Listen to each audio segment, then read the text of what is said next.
Kansas Territory, May 1871.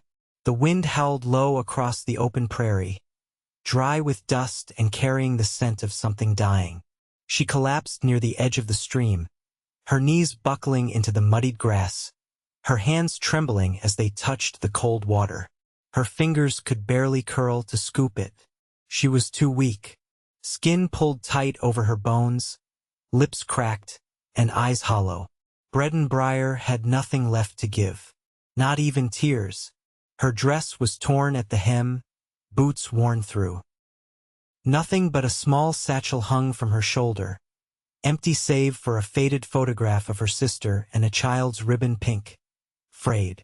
She had not eaten in days, only walked, west, away from what had been Missouri, away from the burned-out farm, away from the men who had taken too much and left her nothing. She had not expected to fall. She had not expected to wake again. But she did. A voice, low and warm, broke through the haze. "Miss, you breathing?" Then came the touch, calloused fingers brushing her hair back, his palm against her cheek. Her eyes blinked open, the sky too bright. A man knelt over her, his face shadowed by the sun behind him. He smelled of leather and horses, and something safe. "I'm alive," Breaden whispered, though her voice was barely more than a breath. He let out a soft laugh. It sounded like relief. "Good. I was starting to think I found a ghost." She tried to sit up, but he pressed a steady hand to her shoulder.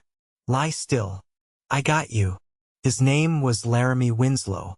She learned that 2 days later when she could drink without choking. He had built a small camp not far from the stream, canvas tent, a fire ring, a lean-to for his horse. He brought her broth and boiled potatoes, slow and careful. He never asked questions she could not answer. "You came from the east?" he asked one evening, not looking at her when he said it. She nodded, her eyes on the fire. "Thought so. You got the look of someone who's been run dry." She did not speak. He did not push.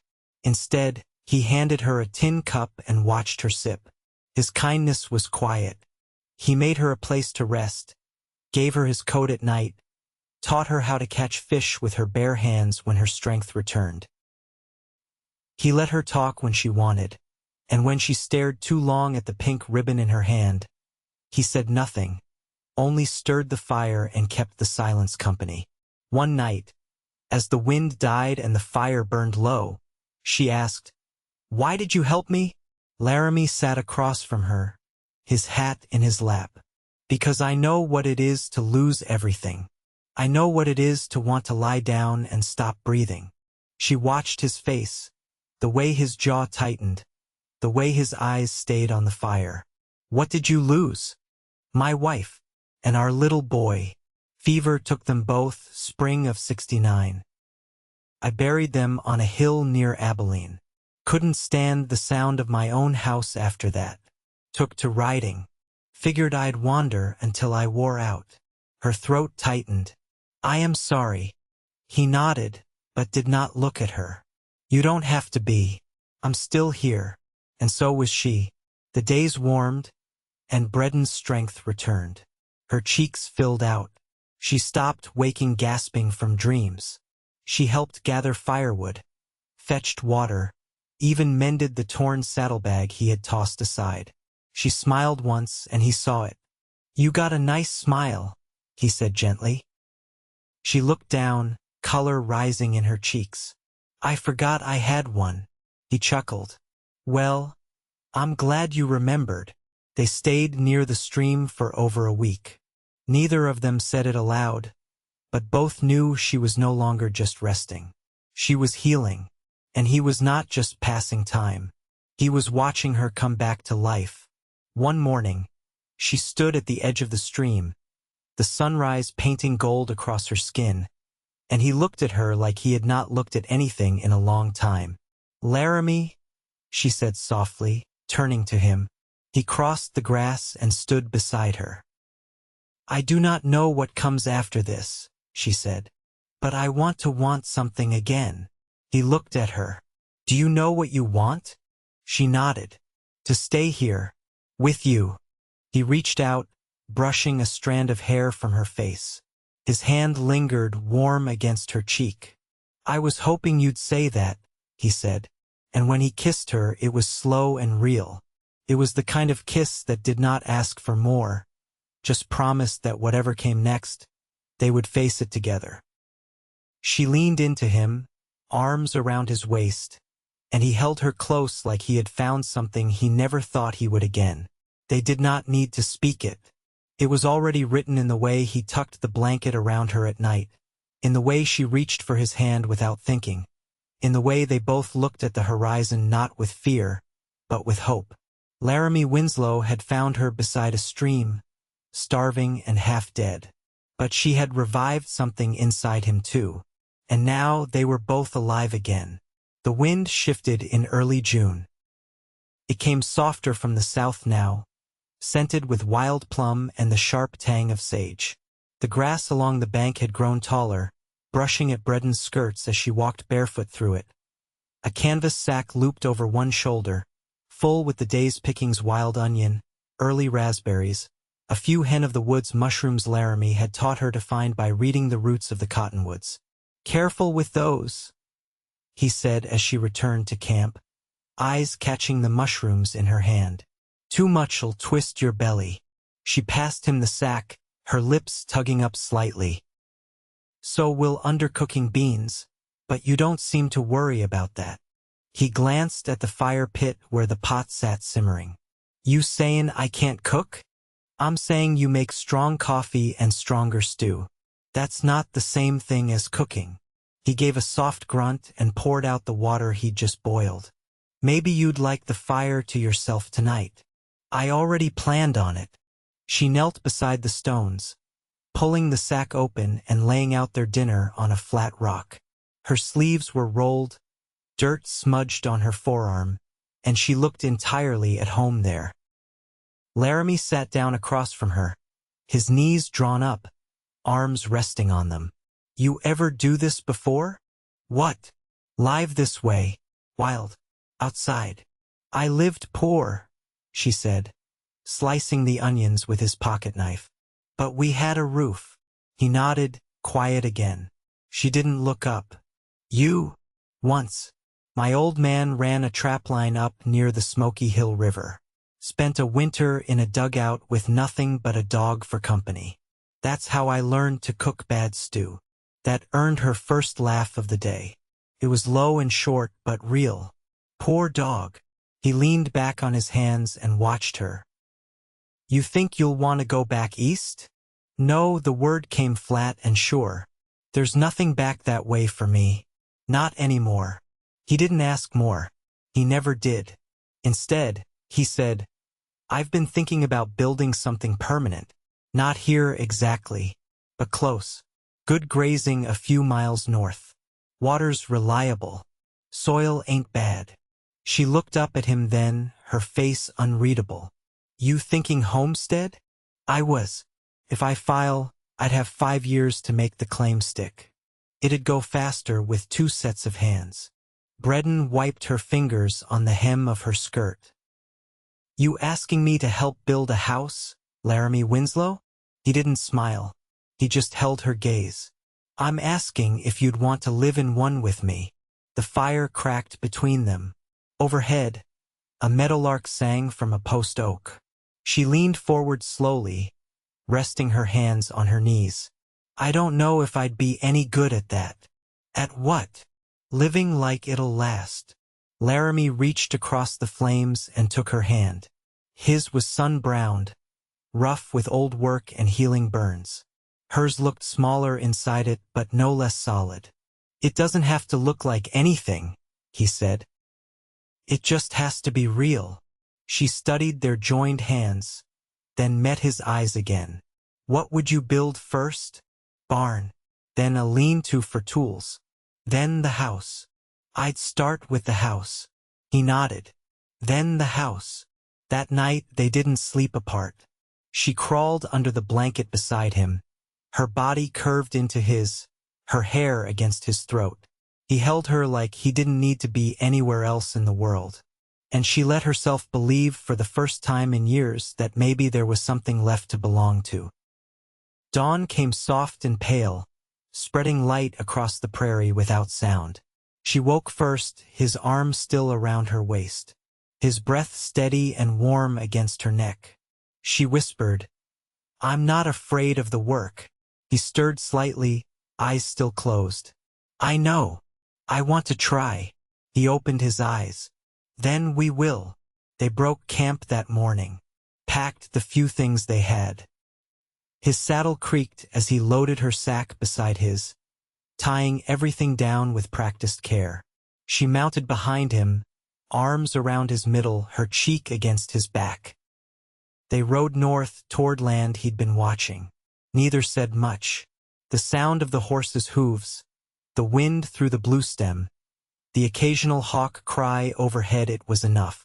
He stopped at a rise around midday. Below them stretched a sweep of grassland edged with cottonwoods. A narrow creek twisted through it, silver in the light. There was a stand of elm near the far side. He pointed. "That's where I'd put the house. High ground, dry, close to water." She nodded. "It's good land." "I thought so." She slid down first, brushing dust from her skirt. He followed, leading the horse to a patch of shade. They stood side by side, looking out. "You ever plant corn?" he asked. "No, but I can learn. I'll teach you." She turned her head. "You really think this could be ours?" "I do, if we want it." Wind tugged at her sleeves, lifted the ends of her hair. She stepped closer, her hand finding his. "Then let's start," she said. And together, they walked down toward the place where hope might take root. By the third week of June, the sod had been cut and stacked, row on row, into low walls that held the scent of damp earth and sun-baked grass. The frame of the house stood steady now. Rough-hewn cottonwood beams. Laramie had felled himself, stripped and squared with more patience than speed. Breaden worked beside him each day, her palms blistered and healing, her shoulders browned by the sun. She'd taken to wearing one of his old shirts over her dress to guard against splinters and heat, the sleeves rolled and pinned with scraps of thread. She was better with the hammer than he expected, less so with the saw, though she never complained. When she missed a nail, she reset it without a word. When a beam slipped and skinned her shin, she wiped the blood with her apron and went on sawing. "Did you ever build anything like this with your family?" he asked one morning, after they'd raised the last of the joists. "My mother made quilts. My father fixed wagons. We didn't build houses." He passed her a strip of canvas to tie up her hair. "You ever want to?" "I wanted to leave," she said, knotting the fabric tight. "I used to dream of riding west on my own horse, past all the lines on the maps, where nobody knew my name." He leaned his weight into the beam he was steadying. "And now," she looked up at the skeleton of their house, golden in the morning light. "Now I want walls around a stove, and a clean floor I can scrub. I want a porch where I can sit and not feel watched." Laramie nodded, brushing sawdust from his boots. "We'll get you that porch." They worked until the sun climbed high, then rested in the shadow of the half-built house. Laramie passed her a tin of beans and a strip of dried venison. She tore at it slowly, chewing with the kind of hunger that no longer felt desperate, just steady. "I've been thinking," she said between bites, "about what to plant first. I figured corn." She shook her head. "Beans. Closer to the house. Less likely to draw the deer." "You planning to fence?" "Eventually. But I want to see what the soil gives us first." He tipped his hat back and stretched his legs. "You sound like you've done this before." "I haven't. But I watched enough of it go wrong to know what not to do." He studied her a long moment. "You ever think about getting married?" Her eyes flicked to his. "Is that you asking?" "I'm not one for asking something I don't mean." She set her tin down, wiped her hands on her skirt. "What would it look like?" Same as it does now. Just honest. Binding. You'd have my name. What's mine would be yours. She picked up a small stone and rolled it between her fingers. I don't have much to offer. You've got more than you think. The wind lifted her hair off her shoulders. She looked past him out toward the creek. I want to say yes. Then say it. I will. Her voice caught slightly, like the words had weight. I want to marry you, Laramie. A flicker of something passed through his face, not surprise, but something gentler. Gratitude, maybe. He reached for her hand, not in a rush or a claim, just a steady touch. Then we'll do it proper, he said. There's a preacher ride circuit through Cottonwood Falls. He's due in a fortnight. She nodded. I'll make a dress. I'll carve us rings. They sat in silence after that, watching a hawk circle slow above the ridge. The quiet stretched, but it settled easy between them. Later that afternoon, they dug the first row for the bean patch. The soil was dry near the top, but darker underneath. Breaden worked barefoot, her feet pressing into the dirt like she was memorizing it. That night, they slept beneath the stars, the frame of the house rising behind them, casting long shadows eastward. He pulled her close, her back to his chest, and she rested her hand over his. I feel like I've come up out of something, she murmured. You have. She turned slightly. And you? I was just waiting, he said. Didn't know for what. She pressed her forehead to his jaw.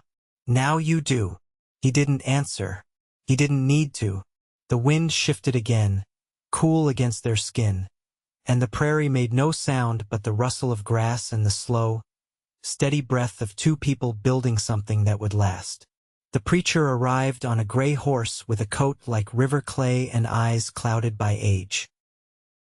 He wore a long coat faded to the color of dry bark and carried his Bible wrapped in oilcloth. When he dismounted, he moved slow, not from weakness but deliberation, like every motion was tied to a thought. Laramie met him at the edge of the clearing, where the grass had been trampled flat by weeks of steady labor. You Winslow? The preacher asked, voice dry as flint. I am. This is the place. I passed a mule-drawn wagon by the ridge. Asked after you. They said you were building something worth seeing. Laramie glanced back toward the sod house. Its doorframe now hung with a cotton curtain Breaden had sewn from the last of a trade bundle. We're building something that'll last. The preacher nodded once. That's worth more than most things. Breaden stepped out onto the packed earth that would soon be their porch. She wore a dress dyed from walnut hulls, the fabric soft with wear but clean, the waist drawn in with a strip of ribbon she had pulled from her sewing bundle. Her hair was pinned back in a loose coil, a small braid tucked behind her ear. The preacher's eyes moved to her. And this is the bride. Breaden offered him a slight bow of her head. Yes, sir. He looked between them. You got witnesses? Laramie gestured toward the tree line. There's a family camped a mile east. They've agreed to stand. Then I'll wait until they arrive. Ceremony should be seen. The Dunns came by foot, the father with a limp, his wife carrying a boy on her hip. They brought 2 folding stools and a basket of late peaches, their offering in place of coin. Breaden offered them water and a place near the house where the breeze touched. When they gathered by the doorway, the preacher opened his Bible, the pages worn soft from use. He read without flourish, his voice low and even. There was no ring, but Laramie had carved 2 slim bands of walnut and shaped them smooth. He slid one onto her finger with steady hands. Do you take him freely? The preacher asked. Breaden's voice was quiet but sure. I do. And do you take her? I do. The preacher closed the Bible and looked up at the sky. Then you're man and wife. As plain and binding as the land beneath you. The Dunns clapped softly, and the boy on his mother's hip reached for Breaden's braid. She laughed gently and stepped back, her hand still in Laramie's. That evening, They ate stew with wild thyme and bread baked in a skillet over coals. The Dunns stayed long enough to share the meal, then made their way back along the wagon trail. Breaden and Laramie sat beside the fire, now husband and wife, the scent of ash and sweet grass in the air. "I never thought I'd wear a wedding band," she said, turning her hand in the firelight. "I never thought I'd make one." She traced the grain of the wood.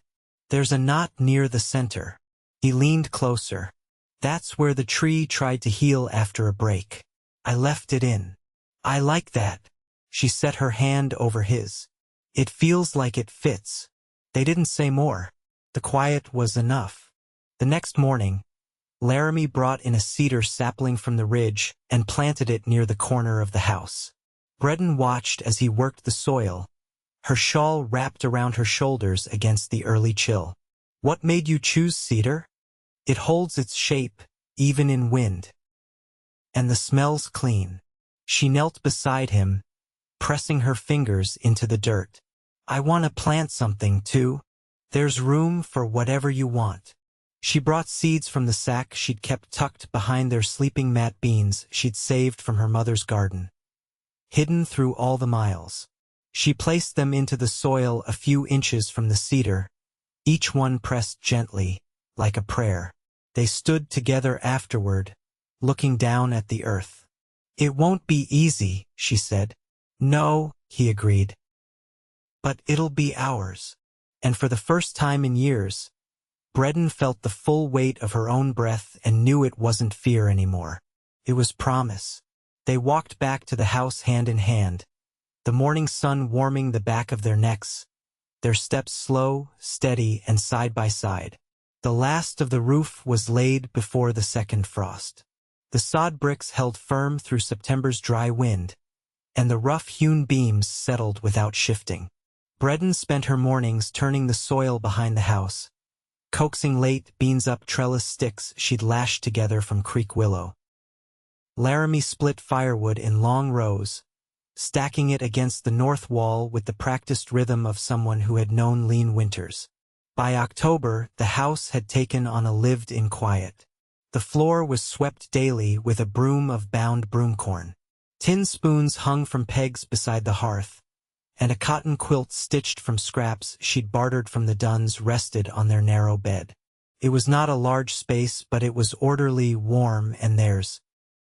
One evening, after the sky had turned the color of cooled ash and the wind carried the sharpness of coming snow, Breaden stood at the open door, her arms crossed loosely, watching the horizon.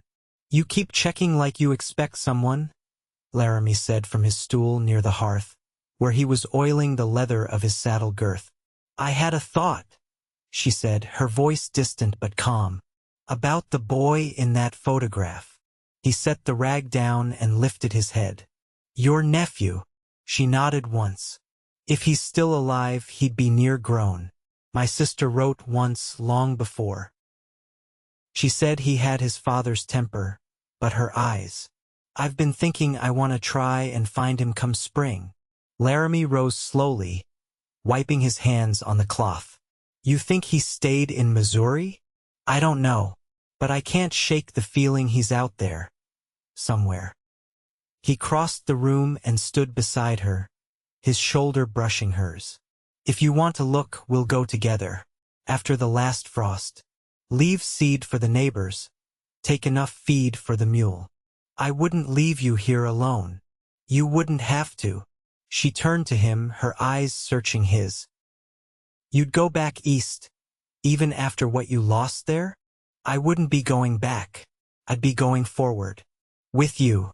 Her breath eased out slow, the kind of breath that came with a long-held weight lifting. "I don't know what I'll find." "You don't have to. We just walk the road one step at a time." That night, they shared the bed without words, her hand resting just beneath his ribs, his fingers laced with hers. The wind pressed against the sod walls, but the house held steady, and the fire glowed low. Winter came early, blanketing the grassland in a quiet hush. The creek froze in bends, and the sky stayed pale most days. Breaden mended shirts in the afternoon light, humming tunes she hadn't sung since girlhood. Laramie whittled small things buttons, a pipe stem, the rounded head of a carved horse he said might be a gift for the dun boy come spring. They passed the days by rhythm, feeding the mule, keeping the fire, checking the traps near the ridge. At night, they read the Bible aloud in turns, slow and unhurried, not out of devotion but for the comfort of shared words. One evening, as snow flicked against the window glass, Breaden folded her sewing and looked across the room. "I never thought peace would feel like this." "Like what?" "Like quiet that doesn't weigh on your chest." He set his pipe aside. "I used to think peace meant forgetting, but it doesn't. It just means remembering without it breaking you."